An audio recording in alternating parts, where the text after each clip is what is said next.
नमस्कार दोस्तों, ये मध्यकालीन भारत का हमारा दूसरा वीडियो है। चलिए शुरुआत करते हैं आज के लेक्चर की। आज हम लोगों ने जो चीज़ पढ़नी है वो है कि देखिए किस तरीके से अरब भारत में आए और भारत में आने के बाद यहाँ की जो सामाजिक ठीक है, यहाँ का जो सामाजिक ढांचा है, जो संस्कृति है, उसमें क्या क्या परिवर्तन आए, वो सारी चीज़ें हम लोगों ने देखनी है। तो चलिए वीडियो को स्टार्ट करते हैं एक क्वेश्चन के साथ। देखिए ये है क्वेश्चन कि अरबों के भारत आगमन पर भारत पर पड़े निम्नलिखित प्रभावों में से कौन सा या फिर कौन से कथन सत्य है। ठीक है, आप लोगों को दो स्टेटमेंट दे रखे हैं, पहला स्टेटमेंट और दूसरा स्टेटमेंट, और ये जो स्टेटमेंट है इनमें से कौन कौन से स्टेटमेंट करेक्ट होंगे ये आप लोगों ने बताना है। ठीक है, तो देखिए जब अरब भारत में आए थे तो उससे भारत में क्या क्या इफेक्ट पड़े। भारत में आने के बाद देखो पहला स्टेटमेंट है कि बलपूर्वक धर्म परिवर्तन के प्रयास किए गए। कि जब अरब जो थे वो भारत में आए तो क्या उन्होंने बलपूर्वक ठीक है लोगों का धर्म परिवर्तन कराने की कोशिश की, क्योंकि जो अरब थे बेसिकली वो क्या थे, मुस्लिम हुआ करते थे। ठीक है, तो क्या उन्होंने इंडिया में जो हिंदू हुआ करते थे उनका धर्म परिवर्तन करने का ज़बरदस्ती प्रयास किया। दूसरा स्टेटमेंट, राजपूतों ने इनको बाहर करने के लिए कड़ा प्रयास किया। ठीक है, और इनको बाहर भेजने के लिए राजपूतों ने ठीक है इनको टक्कर दी। तो ये दो स्टेटमेंट आप लोगों को दे रखे हैं, इनमें से कौन कौन से स्टेटमेंट सही हैं वो आप लोगों ने बताने हैं। ठीक है, केवल एक या फिर केवल दो या फिर एक और दो, दोनों सही हैं, ना तो एक ना तो दो। ठीक, चलिए इसका जो आंसर है हम लोग ट्राई करेंगे वीडियो के लास्ट में कि इसका आंसर क्या होगा, क्योंकि यूपीएससी जो क्वेश्चन उठाएगा वो इसी तरह के क्वेश्चन उठाएगा। ठीक है, कि जो आप लोगों के स्टेटमेंट वगैरह है उनसे आप लोगों से पूछेगा कि क्या क्या चीज़ें हुई थी। तो देखिए जब अरब भारत में आए थे तो उसके क्या क्या प्रभाव पड़े थे, इसके बारे में हमको एक अच्छी जानकारी होना ज़रूरी है। बाकी जो फैक्चुअल क्वेश्चंस होते हैं, फैक्चुअल क्वेश्चंस को हम लोग ठीक है वन लीनियर जो क्वेश्चंस बनते हैं, वन लीनियर क्वेश्चंस के लिए मैं अलग से वीडियो बनाऊंगा जिसमें हम लोग खूब सारे क्या करेंगे, वन लीनियर क्वेश्चन करेंगे। तो चलिए शुरुआत करते हैं। ठीक, कि किस तरीके से अरब भारत में आते हैं। तो उसके लिए मैं आप लोगों को एक कहानी सुनाता हूँ। ठीक है, कि किस तरीके से अरब भारत में आए थे, उस कहानी को आप लोग सुनना। देखिए इंटरेस्टिंग कहानी है। ठीक है, तो देखिए होता क्या है ना, ये है सिंध राज्य। ठीक है, ये कौन सा राज्य है, ये है सिंध राज्य। देखिए ये कब है, ये सिंध राज्य है जो आप लोगों का सासानी साम्राज्य था। ठीक है, उसके टाइम का। ठीक है, अब इसमें कौन कौन सा एरिया कवर है, देखो यहाँ ये कुछ हिस्सा गुजरात वाला कवर है, ये पाकिस्तान वाला कुछ हिस्सा कवर है, अफगानिस्तान वाला कुछ हिस्सा कवर है। ठीक है, तो ये हिस्से इसमें कवर है। अब देखिए होता क्या है, ये था आप लोगों का क्या, कौन सा राज्य, सिंध राज्य। ठीक है, यहाँ पे को होता था क्या, सिंध राज्य। अब देखिए ये जो सिंध राज्य है इसका विस्तार होता है जब इस पे चच का शासन होता है। ठीक है, जब इस पे क्या होता है, चच का शासन होता है। तो ये बेसिकली क्या था, ठीक है, ये एक ब्राह्मण था। तो जब चच का इसमें शासन होता है तो इसका विस्तार होता है और ये फैल के इतना हो जाता है। देखिए इतना हो गया, ये चच का जो शासन था उस टाइम पे क्या है, सिंध का विस्तार है। देखिए गुजरात का भी कुछ हिस्सा कवर हो गया। ठीक है, इधर पाकिस्तान का भी कुछ ज़्यादा हिस्सा कवर हो चुका है, अफगानिस्तान का इधर ये पीछे तक पहुंच चुका है। ठीक है, तो ये वाला जो था ये ठीक है कब का है, जब सासानी साम्राज्य था, और ये तब का है जब चच का क्या होता है, साम्राज्य होता है। ठीक, अब यहीं से हमारी कहानी की शुरुआत होती है। ठीक है, कि अरब जो थे वो भारत में किस तरीके से आना स्टार्ट हुए थे। देखो होता क्या है ना, अरबों ने क्या किया 636 में। ठीक है, अरब क्या करते हैं, ये है 636, ठीक है एडी की बात। तो 636 में अरबों ने क्या किया कि फारस के साम्राज्य को हरा दिया।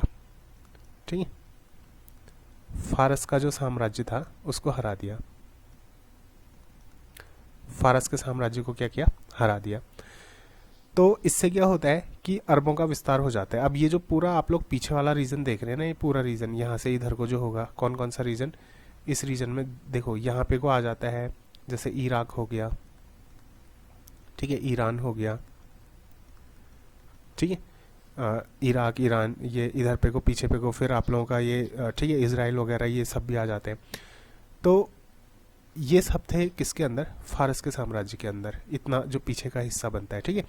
तो जब अरबों ने फारस के साम्राज्य को हरा दिया 636 में, तो इधर पश्चिम की तरफ क्या हो जाता है?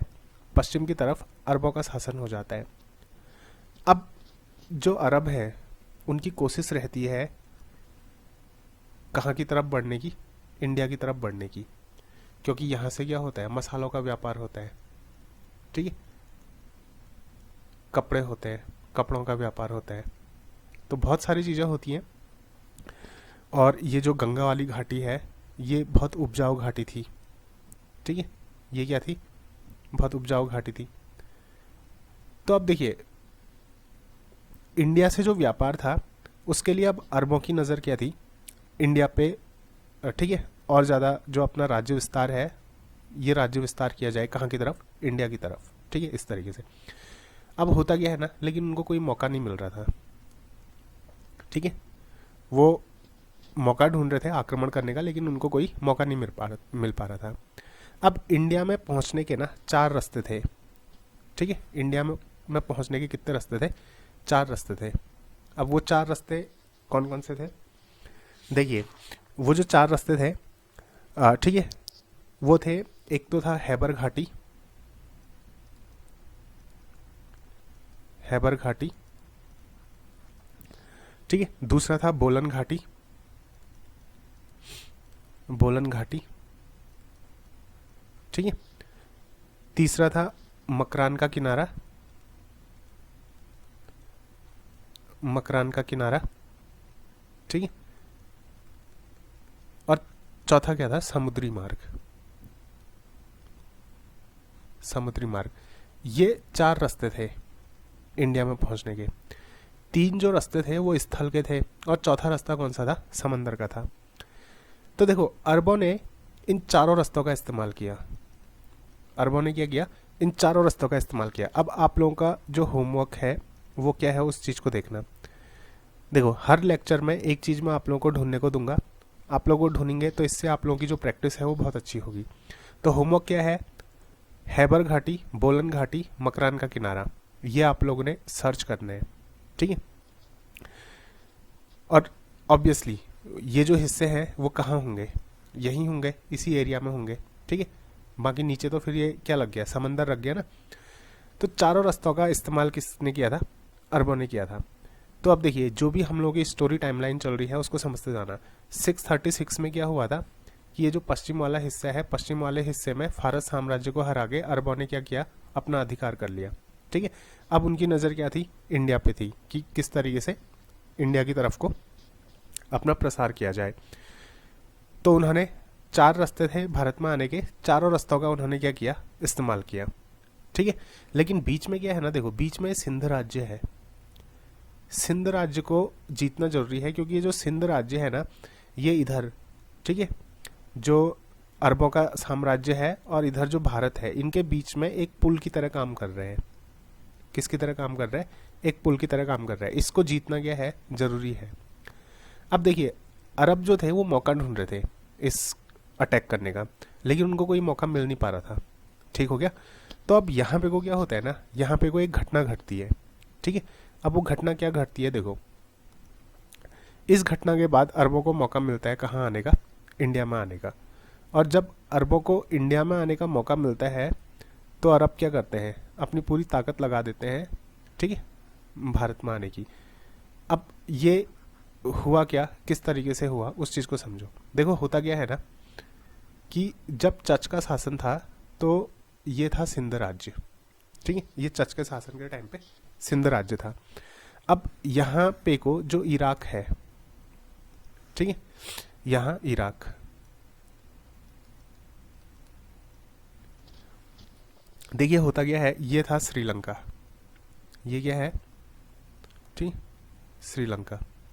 श्रीलंका को बोला जाता था क्या? सिन्हल द्वीप बोला जाता था। क्या बोला जाता था? सिन्हल द्वीप बोला जाता था। ठीक है, इसको क्या बोला जाता है? सिन्हल द्वीप। अब देखिए होता क्या है ना, अब इसको समझिए। जो चच है, चच के बाद इसमें जो शासन होता है वो किसका शासन होता है? दाहिर का शासन होता है। ठीक है, चच के बाद किसका शासन होता है? दाहिर का शासन होता है। अब ये जो दाहिर था ना, ठीक है, दाहिर अपनी जनता में ठीक है, उसकी जो जनता थी वो दाहिर को सपोर्ट नहीं करती थी। क्यों नहीं करती थी? क्योंकि जो जनता थी, ठीक है, वो दाहिर से परेशान थी।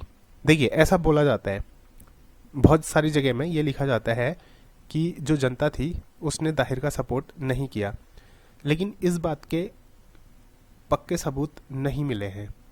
ठीक है, कि उसकी जनता ने उसको सपोर्ट किया या फिर नहीं किया करके। तो फिलहाल हम लोग ये मान के चलेंगे कि दाहिर की जनता ने उसको सपोर्ट नहीं किया, क्योंकि दाहिर की जनता जो थी वो दाहिर से, ठीक है, दाहिर से परेशान थी। ठीक हो गया। तो अब होता क्या है, देखिए, जो इराक का शासक होता है, ठीक, इराक का जो शासक होता है कौन? हज्जाम। इराक का शासक कौन होता है? हज्जाम होता है। ठीक, तो अब ये जो सिन्हल द्वीप होती है ना, तो होता क्या है, देखो ये जो इराक है, इराक के कुछ व्यापारी सिन्हल द्वीप पे यानी कि श्रीलंका पे व्यापार करते हैं।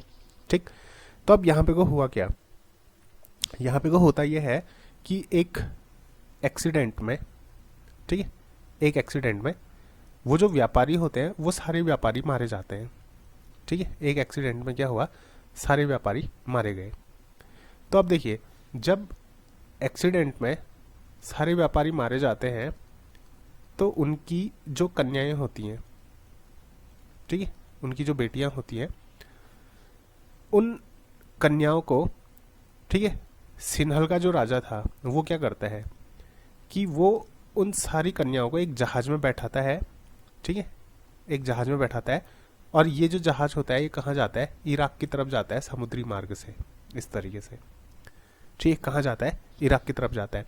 अब लेकिन होता क्या है ना, जैसे ही ये जहाज, अब देखिए इस जहाज में क्या होता है, एक तो कन्याएं होती हैं, ठीक है, जो व्यापारी मरे थे उनकी बेटियां होती हैं, और साथ साथ ही वो जो व्यापारी थे उन्होंने जितनी भी धन दौलत कमाई थी, ठीक है, जितनी भी उन्होंने धन दौलत कमाई थी, सोना चांदी जो भी होगा वो सब इस जहाज में होता है।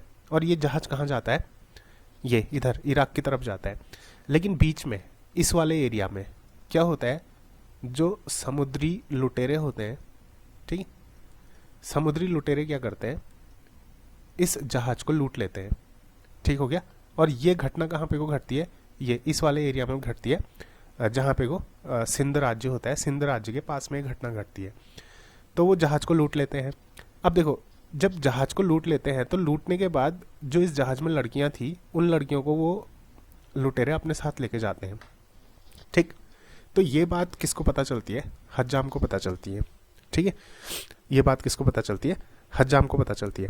अब देखो, जब हज्जाम को ये बात पता चलती है तो हज्जाम क्या करता है? हज्जाम ये बोलता है कि ये सिंध में दाहिर का शासन था, तो हज्जाम दाहिर से बोलते हैं। ठीक है, हज्जाम क्या करता है? दाहिर से बोलते हैं कि देखो ये जो समुद्री लुटेरे हैं, ठीक है, इन समुद्री लुटेरों से बात करो और जो कन्याएं हैं उनको क्या करो, इराक भेजो और सारा धन लौटाओ। ठीक है, सारा धन लौटाओ। देखो वैसे तो अरबों को पहले से मौके की तलाश थी कि किस तरीके से क्या किया जाए, आक्रमण किया जाए, लेकिन वो आक्रमण कर नहीं पा रहे थे। अब यहाँ पे को क्या होता है ना, एक मौका मिल जाता है। ठीक है, हज्जाम को जब ये बात पता चलती है कि हमारे जो व्यापारी थे, ठीक है, उनकी कन्याओं को जिस जहाज में भेजा जा रहा था उस जहाज को सिंध के लुटेरों ने ये समुद्री लुटेरों ने लूट लिया। तो हज्जाम क्या करता है, दाहिर को एक मैसेज भेजता है, बोलता है कि सारी लड़कियों को लौटाओ और सारा जो पैसा है वो भी लौटाओ, जो भी क्षतिपूर्ति हुई है उसको, ठीक है, जो भी नुकसान हुआ है उसकी क्षतिपूर्ति करो। तो दाहिर देखो, दाहिर क्या बोलता है? दाहिर बोलता है कि इन लुटेरों पे मेरा कोई कंट्रोल नहीं है। ठीक है, ये मेरे कंट्रोल में नहीं आते। तो तब यहाँ पे को जो इराक का शासक है, इराक का शासक क्या करता है, हज्जाम क्या करता है, अपनी सेना भेजता है सिंध पे आक्रमण करने के लिए। ठीक है, सिंध पे आक्रमण करने के लिए। अपनी सेनाएं कहाँ भेजता है, सिंध में आक्रमण करने के लिए भेजता है। ठीक है, तो जो कहानी है वो क्लियर है कि देखिए 636 में, एक बार मैं रिपीट कर देता हूँ, 636 तक फारस साम्राज्य को अरबों ने हरा दिया और अरबों का शासन हो जाता है फारस साम्राज्य में। ठीक हो गया। फिर उसके बाद क्या होता है, उनकी जो नज़र थी वो कहाँ थी, इंडिया के साथ व्यापार करने में थी, लेकिन बीच में ये क्या है, सिंध राज्य है, पहले इसको भी हराना है। ठीक हो गया। क्योंकि देखो इधर थे चालुक्याज, इधर कौन थे, चालुक्य। अब समुद्री मार्ग से जब अरब आक्रमण करते ना तो उन्होंने चालुक्यों का सामना करना पड़ता। इधर कौन थे, प्रतिहार थे। ठीक है, गुजरात वाले एरिया में कौन थे, प्रतिहार थे। तो यहाँ और ये अपने आप में शक्तिशाली साम्राज्य थे। तो अरब यहाँ से आक्रमण नहीं कर पाए, ना तो चालुक्यों का सामना कर पाए, ना तो प्रतिहारों का सामना कर पाए। ठीक है, तो उन्होंने आना कहा था, स्थल मार्ग से ही उन्होंने आना था। तो सबसे पहले उन्होंने किस पे आक्रमण करना था, सिंध पे आक्रमण करना था, क्योंकि यही एक राज्य था, ठीक है, जिसको जीत के वो आगे बढ़ सकते हैं। क्योंकि ये राज्य देखो पूरा ब्लॉक कर रखे है ना, सिंध राज्य ने ये पूरा हिस्सा ही ब्लॉक कर रखा है। ठीक है, तो वही हुआ कि उनको एक मौके की तलाश थी, और जब ये घटना घटती है तो उनको एक मौका मिल जाता है, ठीक है, सिंध राज्य पे आक्रमण करने का। तो अब हज्जाम क्या करता है, देखिए हज्जाम सबसे पहले एक सेना भेजता है।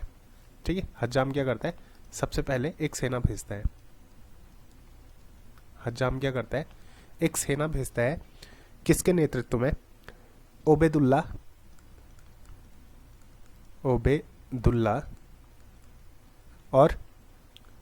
और बदेल। ठीक है, ओबेदुल्ला और बदेल के नेतृत्व में एक सेना भेजी जाती है सिंध पे आक्रमण करने के लिए। ठीक है, बट ये जो सेना है ये क्या होती है, असफल हो जाती है। ठीक है, ये सेना क्या होती है, असफल हो जाती है। ठीक है, ये जीत नहीं पाती है। तो तब जाके हज्जाम क्या करता है कि जो खलीफा है वो क्या करता है, अपने भतीजे, ठीक है, अपने भतीजे, ये जो भतीजा था यही उसका क्या था, दामाद भी था। ठीक है, तो अपना उसका भतीजा बोलूं या फिर उसका दामाद बोलूं, बात एक ही है। ठीक, तो अपने भतीजे को ये क्या करता है, सिंध में आक्रमण करने के लिए भेजता है। और वो जो भतीजा था वो कौन था, वो था मोहम्मद, ठीक है, मोहम्मद बिन कासिम, ठीक है, वो कौन था, मोहम्मद बिन कासिम। ठीक है, तो उसका जो भतीजा होता है वो कौन होता है, मोहम्मद बिन कासिम होता है। तो वो मोहम्मद बिन कासिम को क्या होता है, आक्रमण के लिए भेजता है। अब देखिए मोहम्मद बिन कासिम को जब भेजा जाता है ना, तो इसकी जो सेना थी वो बहुत बड़ी सेना थी। ठीक है, क्या बोला जाता है कि इसकी जो सेना थी वो कैसी सेना थी, बहुत बड़ी सेना थी। अब देखिए जो कुछ सोर्सेस हैं जिनमें, ठीक है, इस युद्ध का जिक्र है, हो सकता है कि उनमें अतिशोक्ति हो, बड़ा चढ़ाकर बोला गया हो, लेकिन फिर भी हम ये मान सकते हैं कि जो सेना थी वो अपने आप में एक बड़ी सेना थी। ऐसा बोला जाता है कि लगभग इसमें 50,000 के आसपास तो क्या थे, घुड़सवार थे। ठीक है, 50,000 के आसपास क्या थे, घुड़सवार थे। और लाखों की तादाद में क्या थी, पैदल सेना थी। और इसमें ठीक है 500 मशीनें थी। ठीक है, अब ये मशीन क्या होती होगी ना, जैसे वो देखा था आप लोगों ने बाहुबली में क्या था, वो 2 मशीनें थी आप लोगों की जिससे पत्थर फेंके जा रहे थे। ठीक है, कुछ इस टाइप की मशीनें थी ना, ये इस टाइप का था। ठीक है, यहाँ पे को पत्थर रखा जा रहा था और फिर पत्थर ऐसे फेंका जा रहा था। ठीक, तो ये उसी टाइप की मशीनें होती होंगी। ठीक, अब उसका ऐसा कोई सोर्स मिला नहीं कि किस टाइप की मशीनें थी, क्या थी। तो देखिए इस टाइप की कुछ मशीनें थी जो ले जाई जा रही थी, और एक मशीन को 500 आदमी क्या कर रहे थे, रेगुलेट कर रहे थे। ठीक है, एक मशीन को 500 आदमी मतलब लेके आ रहे थे। और ऐसा बोला जाता है कि 500 मशीनें नहीं थी, ऐसा बोला जाता है कि हाँ 50 मशीनें थी। ठीक है, 50 नहीं, 50 थी, 5 थी, हाँ 5 मशीनें थी। और एक मशीन के लिए कितने आदमी थे, 500 आदमी, तो 2500 तो सिर्फ ये मशीनों को लेके आ रहे थे। ठीक, तो देखिए अब ये सब हमारे एग्जाम के लिए इम्पोर्टेंट नहीं है, बस हमारे एग्जाम के लिए इतना इम्पोर्टेंट है कि हाँ एक सेना आई जो अपने आप में क्या थी, बहुत बड़ी सेना थी। ठीक हो गया। तो देखिए अब क्या होता है आप लोगों का कि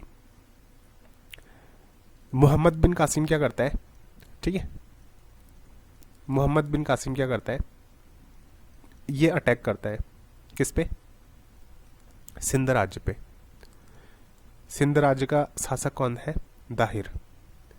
अब देखिए दाहिर जो है वैसे भी इसकी जनता इसको सपोर्ट नहीं करती है, तो उस टाइम पे जो यहाँ की हिंदू जनता थी, बात समझ रहे हैं आप लोग, हिंदू जनता ने मोहम्मद बिन कासिम का क्या किया, वेलकम किया। उन्होंने बोला कि आओ, ठीक है, उन्होंने क्या बोला, आओ और इसके शासन को समाप्त करो, ठीक है, ये सारी चीज़ें। तो देखो मोहम्मद बिन कासिम ने अटैक किया तो जो जनता थी उसने एक तरीके का वेलकम ही दिया। बोलने का मतलब ऐसा नहीं कि स्वागत किया होगा, फूल बिछाए होंगे, ऐसा कुछ नहीं, बस हाँ आने दिया, ठीक है, उसका कोई विरोध नहीं किया। तो ये चीज़ होती है। तो अगर विरोध ना कर रहे हैं तो इसका मतलब वेलकम करना ही हुआ। बात समझ रहे हैं आप लोग।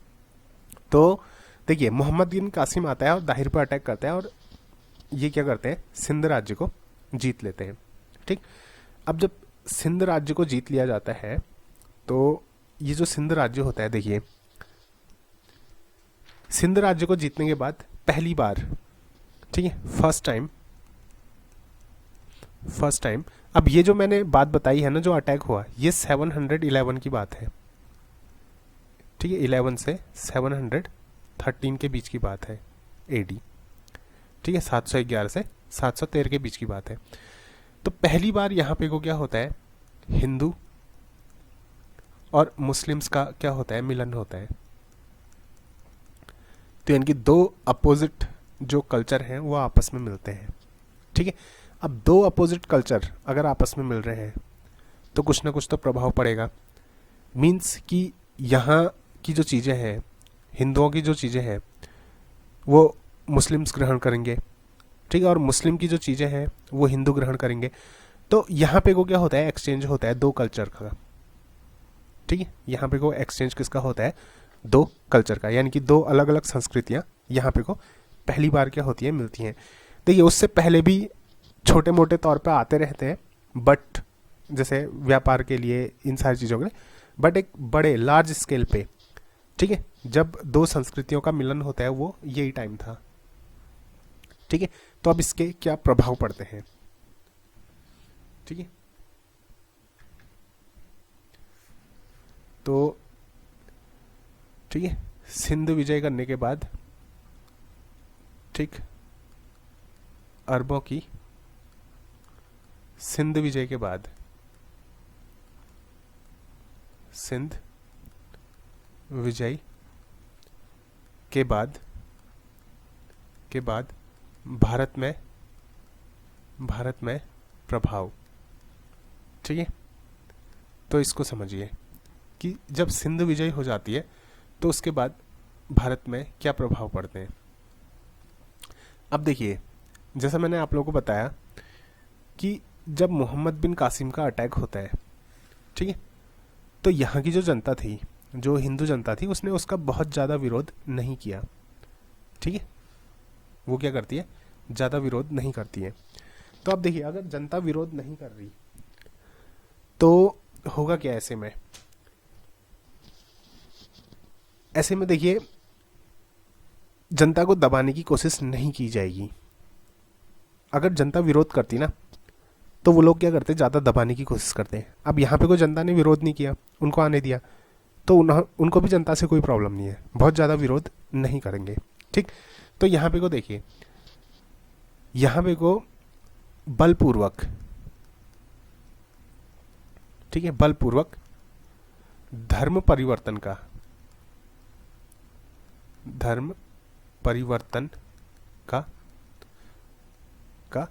कोई प्रयास नहीं किया गया,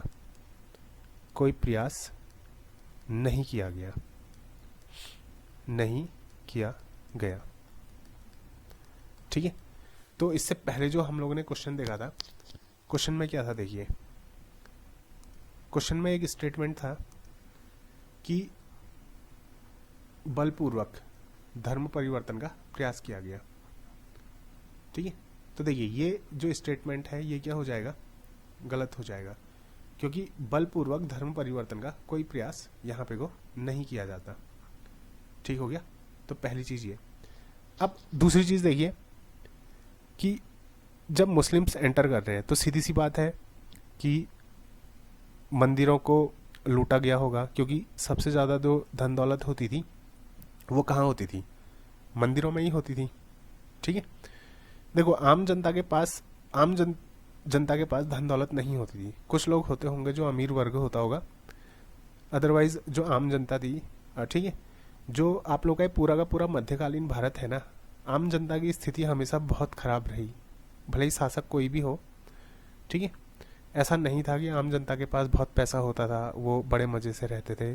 ठीक है, उनके पास अच्छे संसाधन होते थे, ऐसा कुछ भी नहीं होता था। उनकी स्थिति जो थी ना आम जनता की, वो हमेशा खराब ही रही, क्योंकि वो जो युग था वो कैसा युग था, वो लड़ाई झगड़े का युग था। ठीक है, जहाँ पे को लोग एक दूसरे को मार रहे हैं, किसी गांव में कब सेना घुस जा रही है कुछ पता नहीं है। सेना अगर घुस गई तो ठीक है, वो लड़कों को अपने साथ ले जाके गुलाम बना देंगे और लड़कियों को अपने साथ ले जाके गुलाम बनाएंगे, बाकी जो बचे बूढ़े उनको मार देंगे। ठीक, जो उनके काम के नहीं है उनको मार देंगे, जो उनके काम के हैं उनको अपने साथ लेके जाएंगे।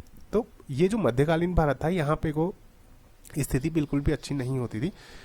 हाँ, कुछ ऐसे राजा हुआ करते थे, कुछ ऐसे शासक हुआ करते थे जिन्होंने कोशिश की कि उनकी जनता अच्छे से रहे, तो कुछ बहुत हालात सुधरे, लेकिन उसमें भी क्या होता था, हालात ऐसे नहीं होते थे कि जनता बहुत खुश है।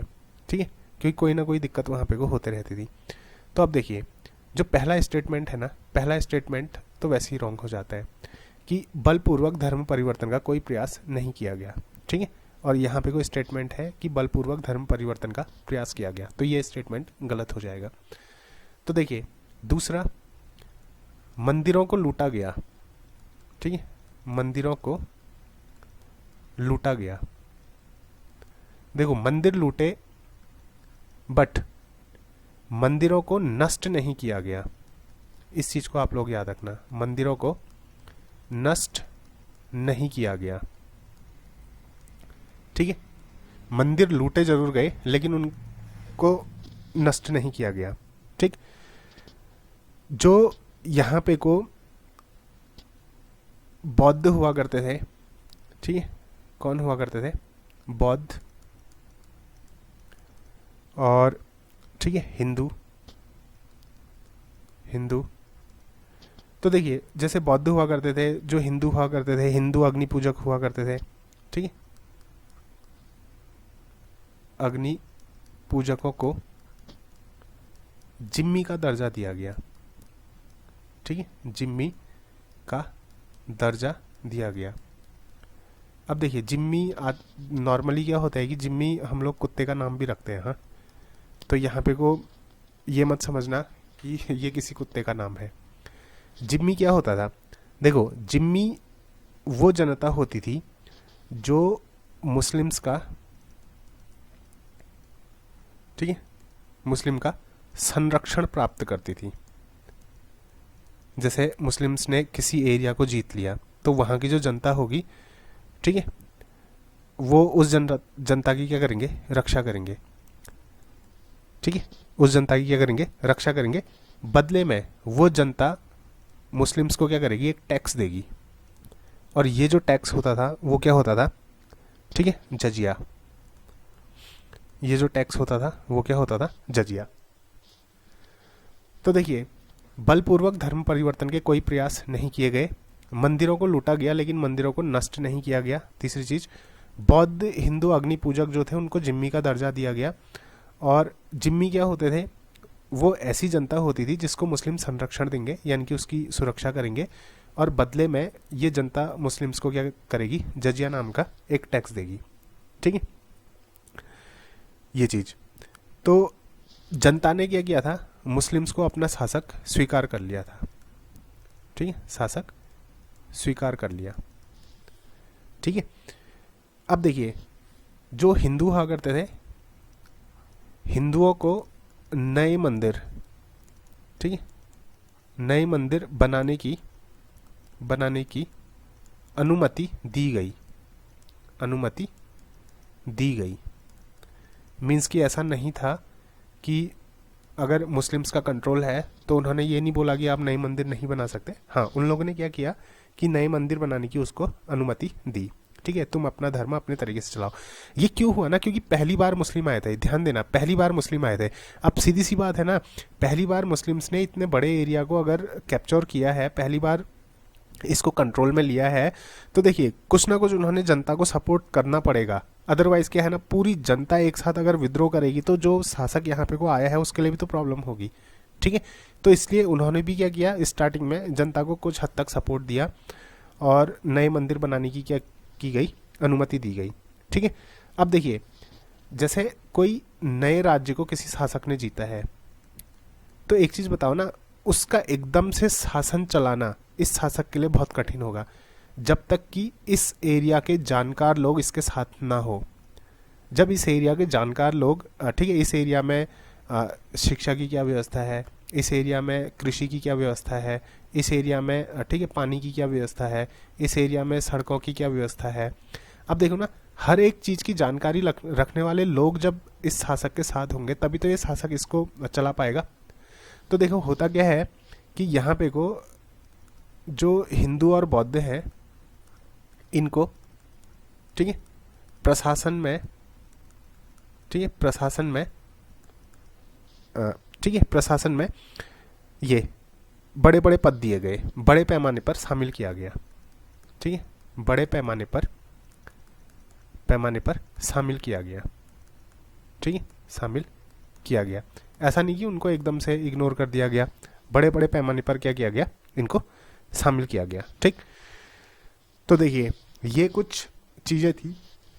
जब अरब भारत में आए तो ये सारी चीज़ें हुई। देखो, धर्म परिवर्तन के प्रयास नहीं किए गए, ये पॉइंट याद रखना, क्योंकि स्टेटमेंट इसी तरीके से पूछे जाते हैं। ठीक है, मंदिरों को लूटा गया लेकिन नष्ट नहीं किया गया। बौद्ध और हिंदू जो थे उनको जिम्मी का दर्जा दिया गया। जिम्मी क्या होती है, वो जनता होती है जो मुस्लिम्स का संरक्षण लेती है और बदले में मुस्लिम्स को टैक्स देती है। ठीक, नए मंदिर बनाने की अनुमति दी गई और हिंदू जो थे, हिंदू और बौद्ध को बड़े पैमाने पर प्रशासन में शामिल किया गया। तो क्वेश्चन क्या था कि बलपूर्वक धर्म परिवर्तन के प्रयास किए गए, ये स्टेटमेंट रॉन्ग है। राजपूतों ने इनको बाहर करने के लिए कड़ा प्रयास किया। देखिए, राजपूतों ने बाहर करने के लिए, इनको बाहर करने के लिए प्रयास नहीं किया। ठीक है, प्रयास नहीं किया, इस चीज को आप लोग याद रखना। देखो, जब अरबों की स्थिति कमजोर हो गई थी ना, उस टाइम पे भी राजपूतों ने इनको बाहर करने का प्रयास नहीं किया। अगर उस टाइम पे इनको बाहर करने का प्रयास किया होता तो अरबों को बाहर कर दिया होता, बट उन्होंने इस चीज की तरफ ज्यादा ध्यान नहीं दिया। ठीक है, तो ये दूसरा स्टेटमेंट जो है वो भी क्या है, रॉन्ग है। तो आंसर क्या होगा, ना तो 1 ना तो 2। ठीक, तो उम्मीद करता हूँ कि ये वीडियो आप लोगों के समझ में आया होगा। मिलते हैं अगले वीडियो में, तब तक के लिए धन्यवाद, नमस्कार।